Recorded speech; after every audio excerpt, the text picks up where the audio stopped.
Hello and welcome to the very first episode of Trust Issues, a podcast series run by Fair Square, the Competition Law Society at National Law University, Delhi.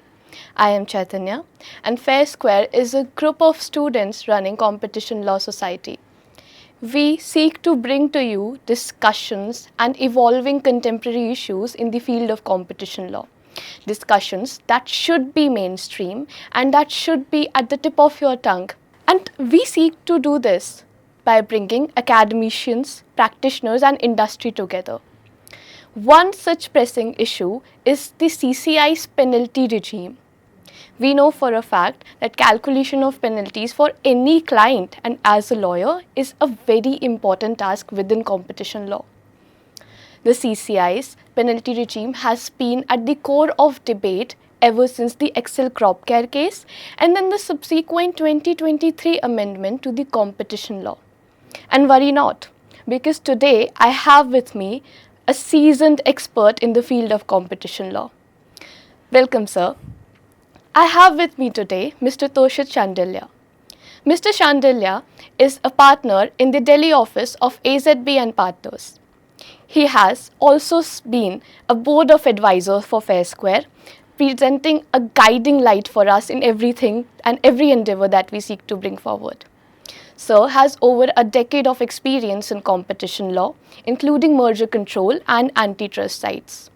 Thank you so much for being here with us today, sir. Thank you Chaitanya, and thank you Fair Square for having me. It's been a privilege to be associated with Fair Square since its beginning, and I would want to commend everybody, you and everybody involved with the Fair Square Clinic, who's been doing such a fantastic job on a very specific niche area of competition law, and something like this was missing in this space. Completely student led, touching right topical topics which are of significance, because competition law is something, as I'm saying partly because I am a competition law practitioner, because competition law is something that touches everybody, and having these everyday conversations, bringing them to mainstream, it was so much important. And this medium, particularly of a podcast, is such a right novel thinking to be doing in this direction. I am privileged to be part of the podcast series as well as the Fair Square Clinic. Thanks again for having me. Thank you so much, sir. We are very delighted to have you here, and I think it will be really interesting to come from a practitioner's perspective,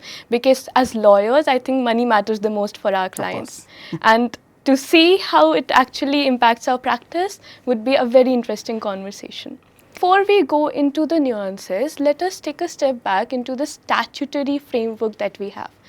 27B of the Competition Act does not specify what kind of turnover it is looking at in terms of either relevant turnover, or is it the total turnover of an enterprise that the CCI seeks to penalize. Could you help us run through what a drafter might have been thinking when they drafted this particular provision? Of course, I can attempt to do that, Chaitanya. For that, we need to do a bit of time travel.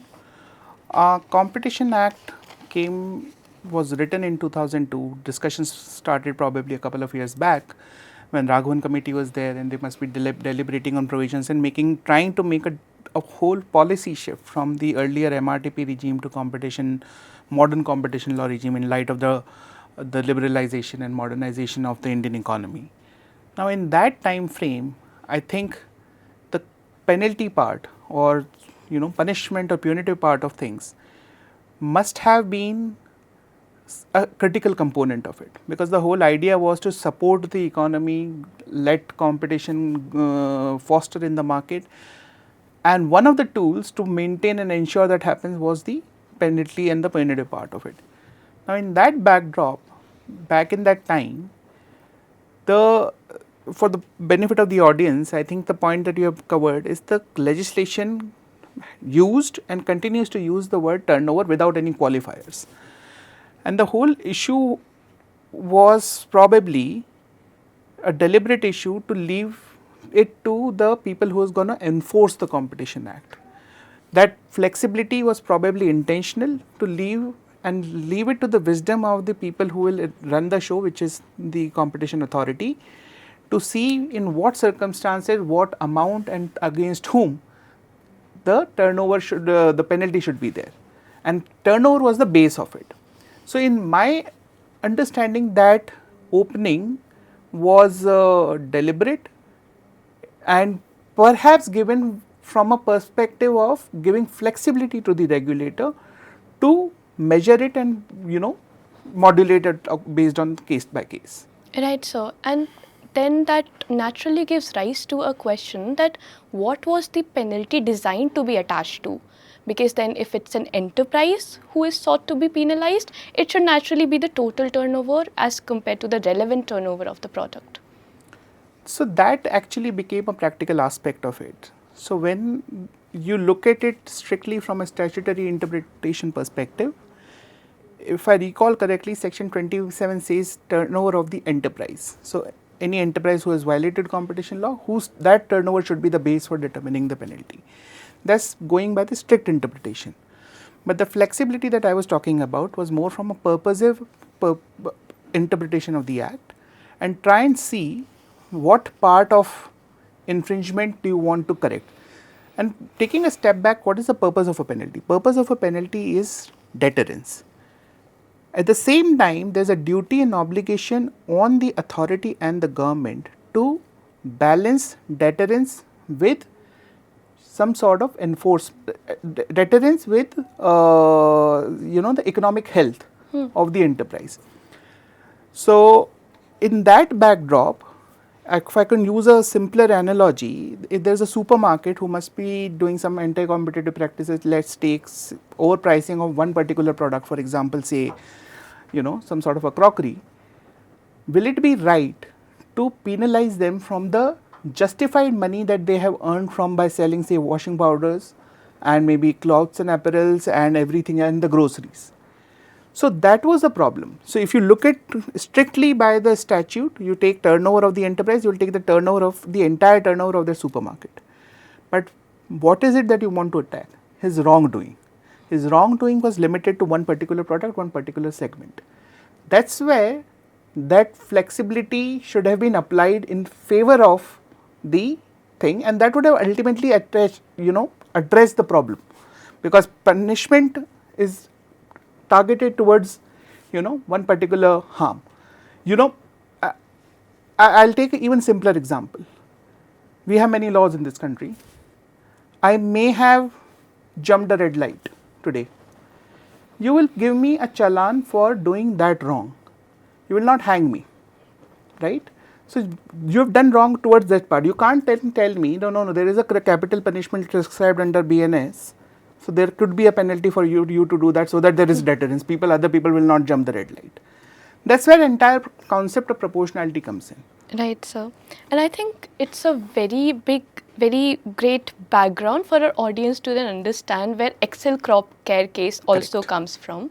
Because when Excel Crop Care came in, this whole ambiguity became a more of a constitutional debate as well, that whether or not Competition Act has the proportionality that Constitution actually seeks to bring in.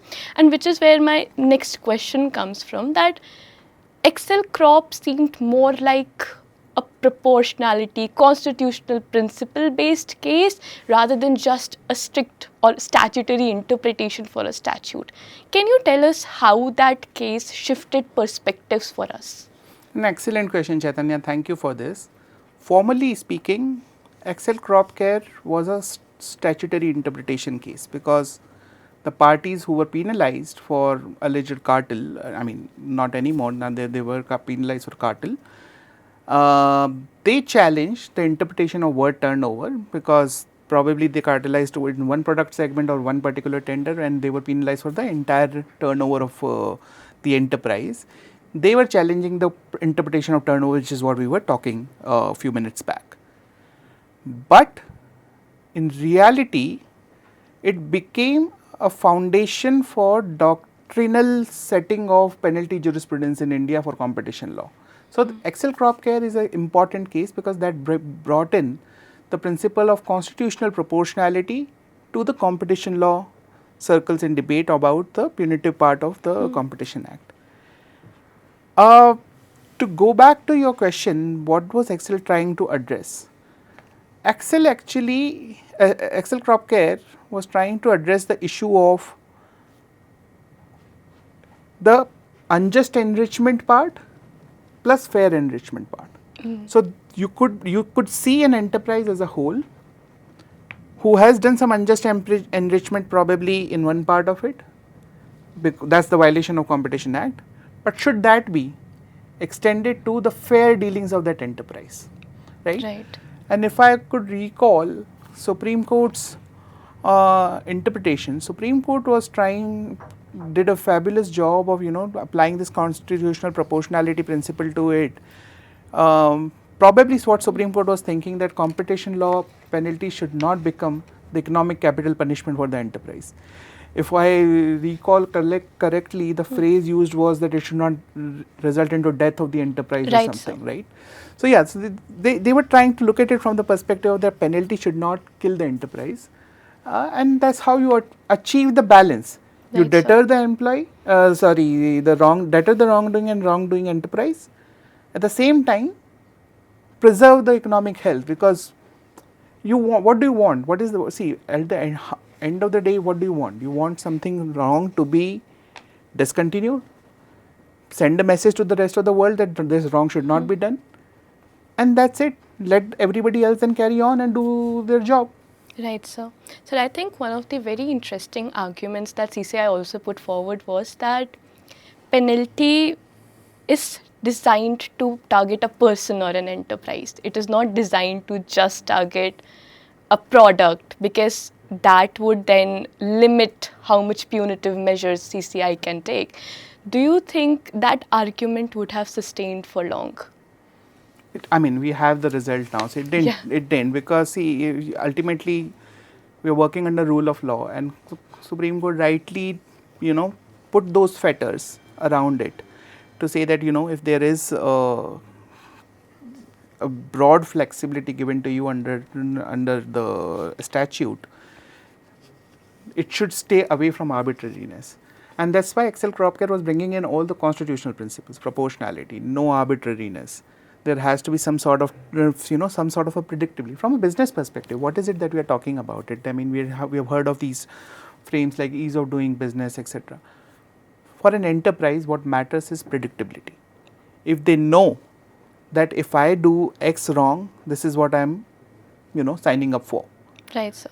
This sort of a broad principle of turnover was leaving them hanging, right? Say again, if there's a conglomerate who has done some sort of a cartel, assuming in say steel sector, why should his money or fair money that he has earned in his pharmaceutical business be targeted for it? Right, sir. And I think, as you mentioned, conglomerates, after 2017, we have seen a rise in how digital platforms work.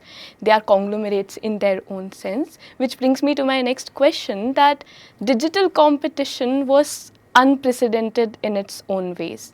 It worked across sectors. We see enterprises trying to evade tax liability. We see enterprises trying to source revenues across jurisdictions. And we see that therefore there might be an issue therein in what exactly is their turnover.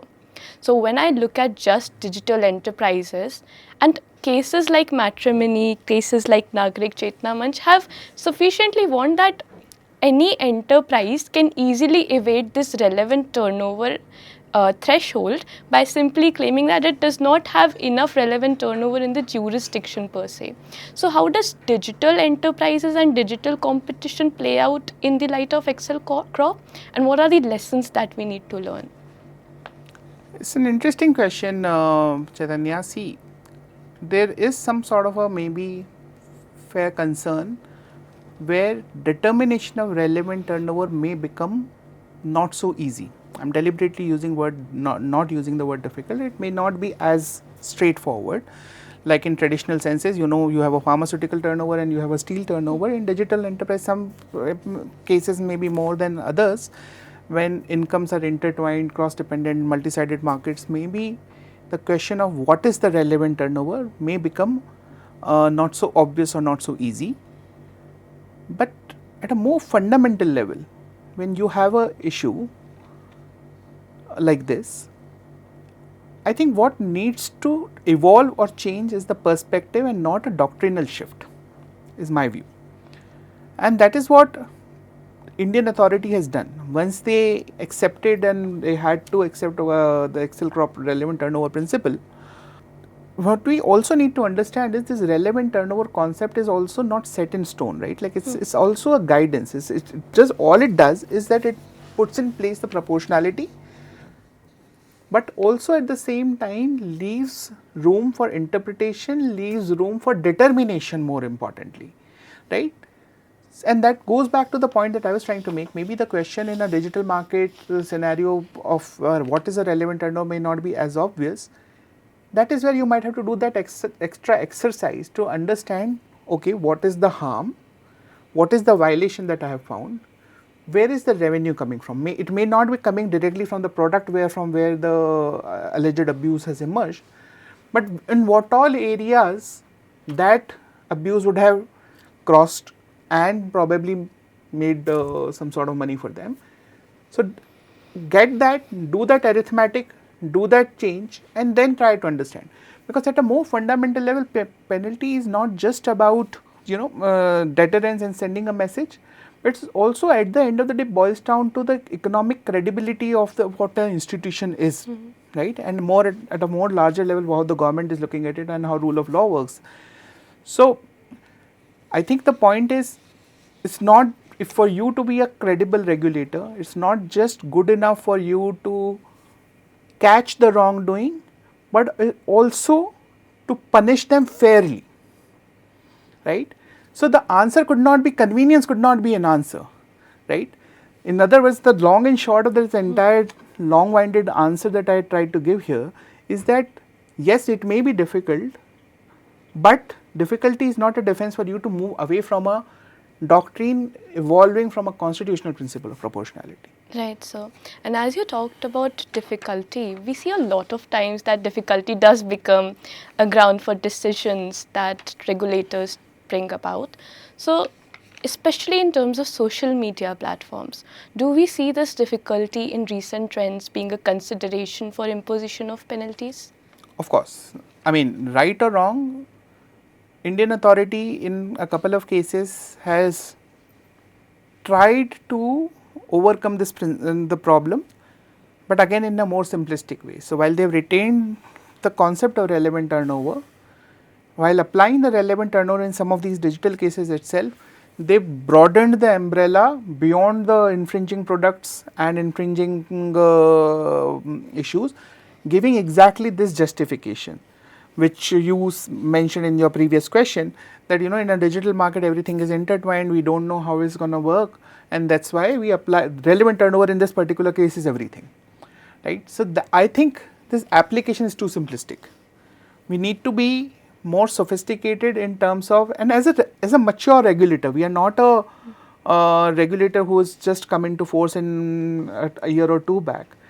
We are still young, but we have enough jurisprudence by now for us to apply this, particularly on the punitive parts of it, because we have such a rich jurisprudence on how penalties are to be implemented, applied generally in constitutional law and in our rule of law jurisprudence and in our admin law jurisprudence.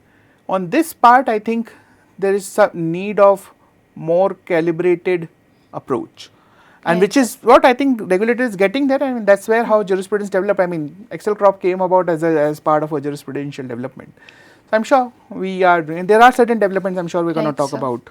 So I actually do agree with there being a need for calibrated approach by the regulators. And do you think this is the reason why the review committee for the 2023 amendment did CLRC, not really push for the word relevant being inserted in the act itself? Part of it, Chaitanya, goes back to where we started. Right. Two parts to answer to that. One, maybe they wanted to continue with the same approach of giving the larger flexibility to the regulator to keep the word turnover. B, we already had Excel crop care by then, and CCI has consistently been applying relevant turnover principle since then. So I don't think there was a need to statutorily insert the word relevant, because from a definition perspective at least, because from an application perspective the results were coming anyways. So I think the short factual answer maybe from my perspective could be that, because that was the reason for them to not insert word relevant before that. Right, sir. And I think every time we discuss such issues within the Indian landscape, we tend to look at other jurisdictions. We always have this obsession of looking in a comparative perspective with US, UK and the EU.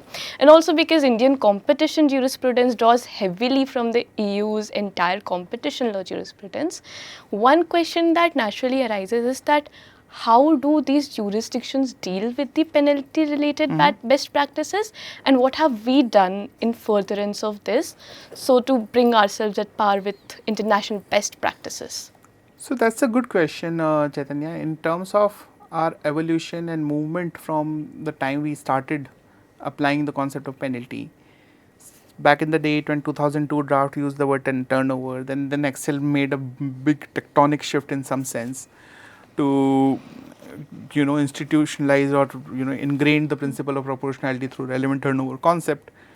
But what was still lacking was the predictability from an enterprise perspective, and that still would leave some room for lack of a better word, maybe arbitrariness in terms of how penalty was applied, despite being relevant turnover. Because see, the range is still too broad. They say up to 10% of turnover, then Excel brain say okay up to 10% of relevant turnover.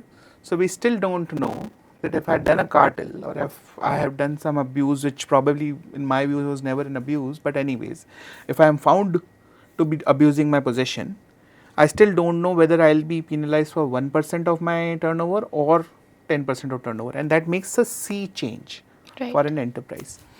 So there was enough wriggle room within the relevant turnover principle itself for the CCI to do that, and CCI applied that. That took away the predictability part, and in now terms of evolution, like everything evolves with time and goes in more often than not only gets better. As part of CLRC deliberations came up about the point of having penalty guidelines. This also ties back to the international best practices.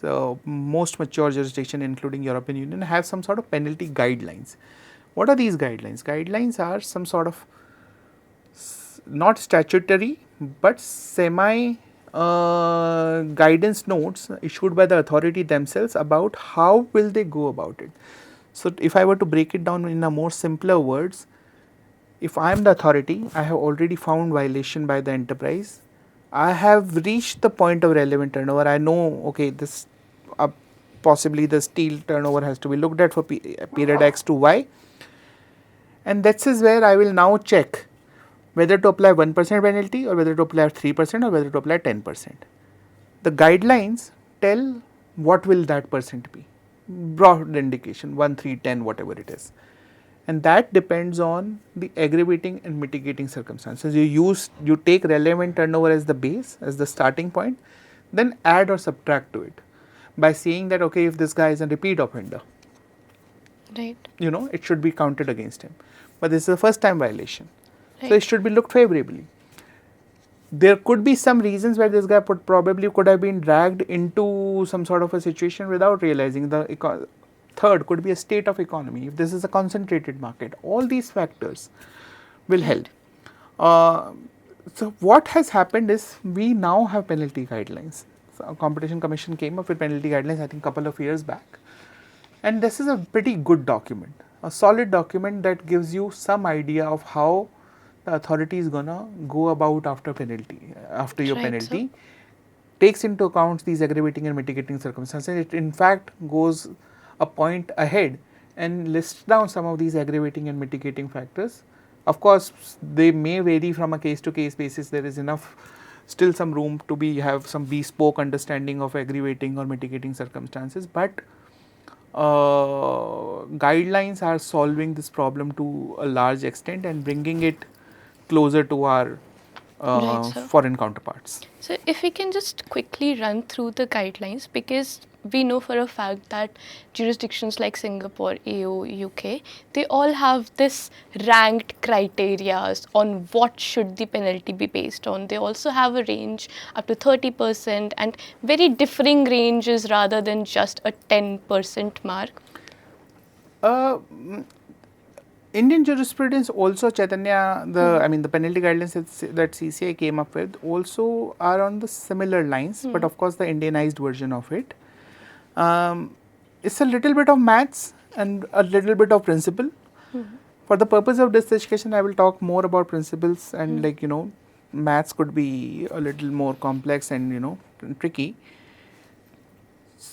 At the heart of it, you retain the concept of relevant turnover. You determine the relevant turnover, that becomes your starting point.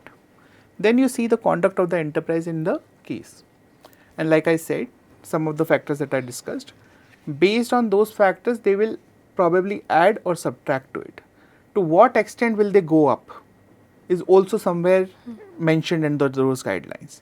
What would be the minimum that will can happen as a result of those mitigating circumstances is also mentioned under the guidelines. So what you can see from an enterprise's perspective is that because they have this document handy today and they are in middle of an investigation, and if they think that okay, this investigation is going south and there may be some violation against us, they can understand and plan this, that okay, this is my financial hit if I am found guilty, because they will be able to clearly see what all aggravating circumstances exist for them, what all mitigating circumstances exist for them, and depending on that they might be able to see that whether my penalty exposure will be closer to the range of 10% or will it be closer to range of 2% based on what their conduct is. I hope I have tried to answer this question because the guidelines are will be a little too taxing for the audience if we start going through them.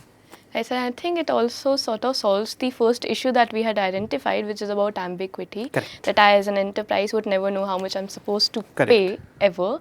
And penalty guidelines coming in also sorts of resolves my concern about CCI taking into account aggregating circumstances. They would know that I'm not in the position to pay, I have not had an active role, the nature of my contribution wasn't enough, which is why I need to deserve some leniency. Of course. Right, sir. Now, finally, looking at the entire circumstance from just a practitioner's perspective, and assuming that you were advising the policymakers today, how would you suggest changes, or what would an ideal framework today look like for you? Ideal framework today, I think we are certainly better than where we were yesterday. But nobody is perfect. We can still try and bring in more clarity with respect to the application of these penalty guidelines. We can also try and see, but the point, to be fair, these guidelines have been in place only for a year or not, a little more than a year, maybe close to 2 years. But there's not enough out in terms of implementation of those guidelines, in terms of CCI very fairly has started applying those guidelines, and we as practitioners have started advising people based on those. But how they play out in real world will determine what all changes, if at all, we need to do. I think one thing which this discussion will be incomplete without talking about it is one major change that brought the amendments, like last set of amendments brought to the Act in terms of penalty, was the expansion of definition of turnover to global turnover. Okay.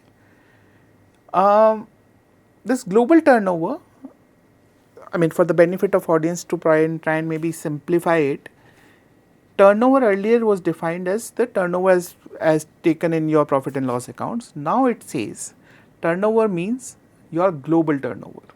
So if you are a global company, you have operations in multiple jurisdictions, and if you are in middle of an investigation, you will be exposed to a fine up to 10% of your global turnover. Right. Okay. Sir. This caused some ruffles in the industry and in policy and academic circles also. A part of the legal community felt, rightly so, that maybe is this a bypass of the entire Excel crop jurisprudence, because Excel crop care said look at relevant turnover, and here you are saying turnover means global turnover, then that means what is the relevance of relevant turnover anymore? I was part of the other side which said that okay, global turnover has come in and I have my views on that, but relevant turnover part has not been done away with. That is a guiding light from Supreme Court still implemented.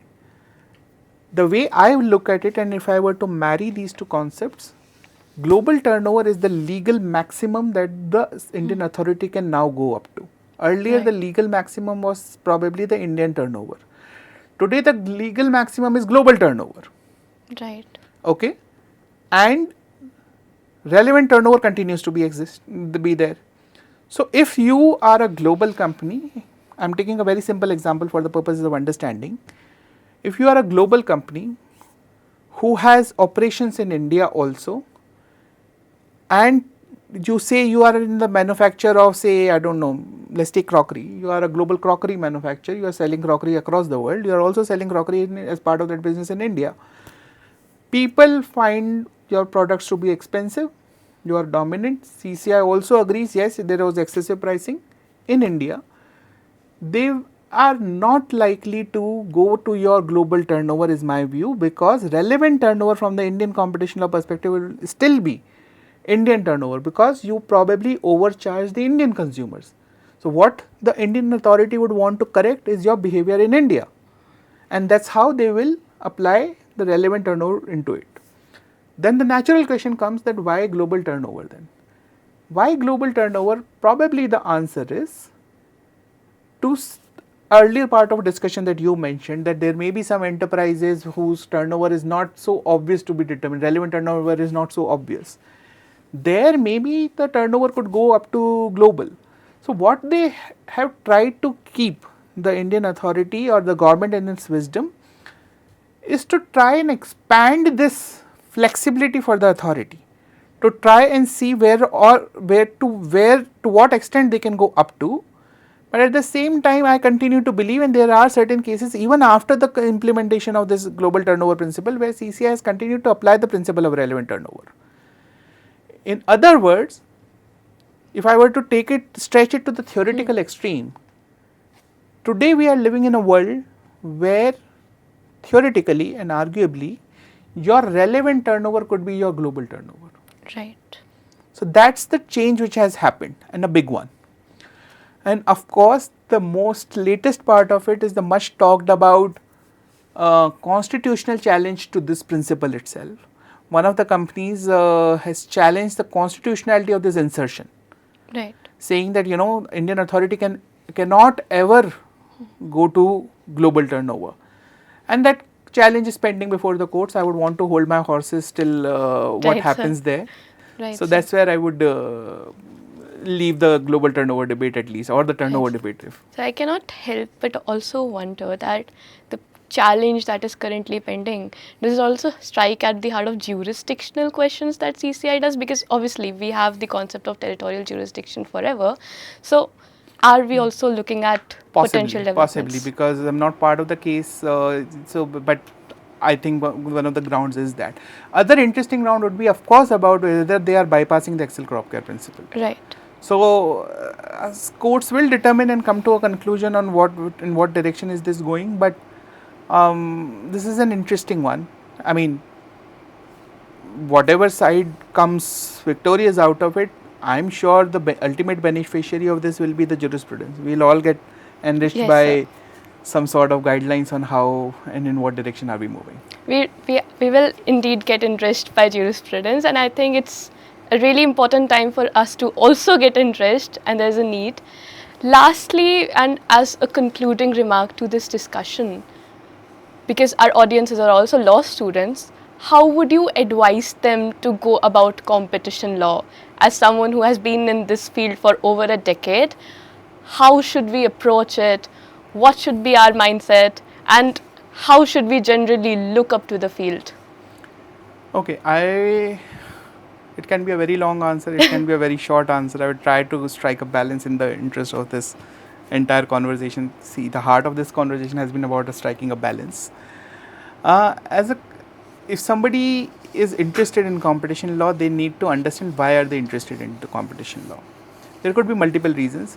For me, the two most crucial parts of what keeps me interesting in competition law, and probably I would encourage people to find their own interest, is one, this law is very relevant and relatable. It happens around you, your practices, how is the market changing. You are all part of the market.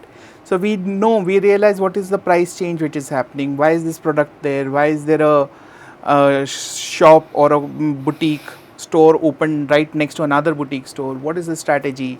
So what is, and the second part is, this law is not just applying principles, it's applying economics and applying business.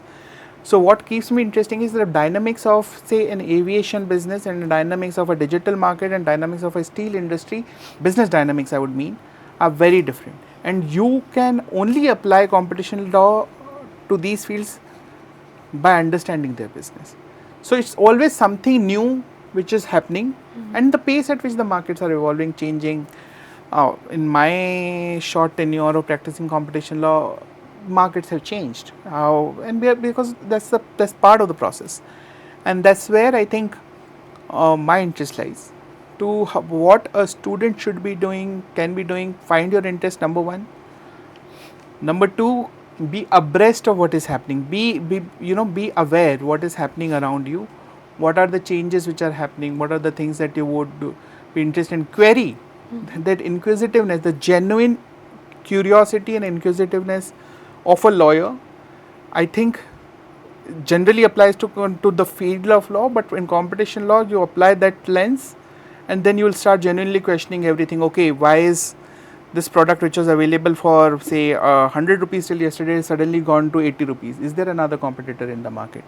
Why is it this platform who was till yesterday only giving me ride hailing is suddenly selling food to me? Why is it that I can order food on a platform only if I take a ride on it? Right. So what is happening around me? What is the strategy? What is the business mind of that person? I'm saying more from a business mind person, and then you will actually go into the facts. So this is classic. Like, I mean, I remember categorically, maybe more than a decade ago, in this very premise, late Fali Nariman was here for some lecture, and I was attending this here in this auditorium, and the one thing that he had said, and that just stayed with me, and I think it's a famous one, I think it's repeated multiple times, and that's the good thing about great orators, they have some set lines which they repeat. But he said, marshal your facts and law will take its own course. Right. And that's what competition law is about. Your marshalling of facts is happening on a live basis. You're doing Right. it, you're checking on all the time what is happening, the platform that you're using, the device that you're using, the product that you're buying, the mall that you're going. It's all happening around you. Law will come naturally to you. Right, sir. In other words, on a lighter note, this law was, for me, was a lazy law, because I was understanding business and law was taking naturally coming to me. Right. Thank you so much for being here with us today. And I think one of the key takeaways that we have is that if you're a business-minded folk, stick with competition law. Definitely. That's one way to put it. Right, sir. And thank you so much for being here today. I think the grounding with which we based CCI's penalty regime today is something that every person doing a moot court can look up to, and also look at it as more of a research source. Of course. I think research is important. There is a lot happening in this field, generally, particularly on the penalty front, and I think it's such a topical topic. Like, as recent as yesterday, there was a hearing on this constitutional challenge in the Delhi High Court. So it's a space to watch. And thank you again for having me. Thank you for choosing such a good topic, and thank you for doing the good work overall as part of the clinic. We're really grateful, sir. At Fair Square, we are always in the endeavor to bring to you contemporary questions of competition law. And if you did like this episode, please leave your comments, feedbacks, and make sure that you do subscribe to us. And stay tuned for more such practitioners coming onto the National Law University campus and bringing to you insights directly from seasoned research insights. Thank you so much.